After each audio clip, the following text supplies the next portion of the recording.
books lately. In fact, I just ordered some on the internet the other day, and they came in and started reading them. Oh yeah, that's what I was going to do. I was going to share what I thought about one of the books that I've already read. So the 4 books that I've ordered online and got were Eleanor and Park by Rainbow Rowell, Will Grayson by John Green and David Levithan, The Remnants of Catherine by John Green, and This Is What Happy Looks Like by Jennifer E. Smith. The book that I read was Eleanor and Park. And first of all, it looked rather interesting because of the fact that the cover, because it's a very fantastically designed. From the text, you can tell that this is probably Eleanor and this is Park. And that turns out to be true. I originally heard of this book on like an ad on YouTube on like one of John Green's videos. I think he actually talked about it in that particular video.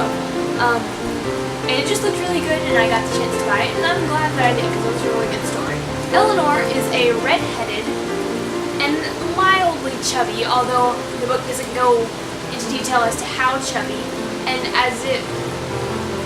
it really makes me wonder if perhaps she wasn't as chubby as she thought.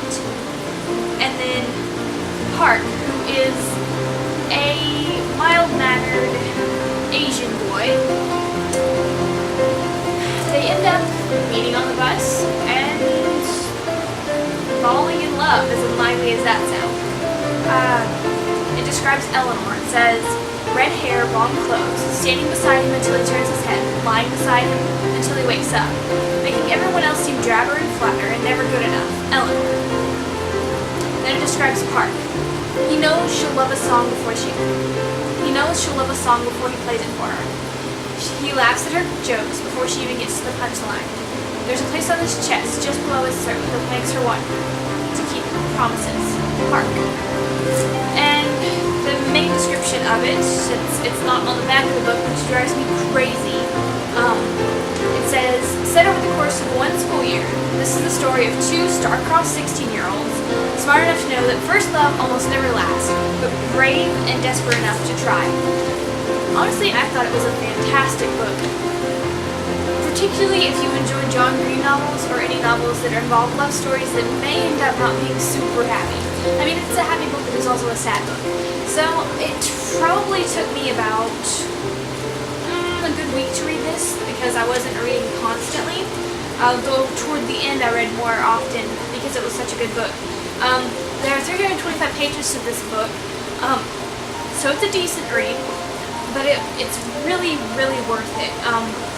By the end of the book, I felt like I knew the 2 characters, and I could see similarities between myself and each of the characters, which that's a big part to like a good story.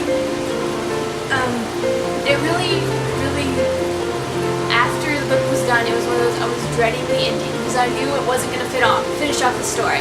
That's one of my few criticisms about this. It doesn't completely finish off the story, which drives me crazy. It's a cliffhanger, but it kind of gives clues to what might happen afterwards. So it's a really good book. As far as the content or age levels, I would say about probably middle school and up as far as reading this. Even now I'm going into college and I'm like, this is a really good book. So yes, I would very much recommend reading this, if at all possible, within the next little bit. I hope I didn't give away too much. I don't think I did. I tried not to. The next book that I'm reading is This Is What Happy Looks Like, and I will be reviewing it next, so stay tuned. And if it gets posted anytime soon, I'll probably put a link on here somewhere. Where it is. In the meantime, there should be a link to Eleanor Park right here on the book. And I hope you go order it or buy it at your bookstore.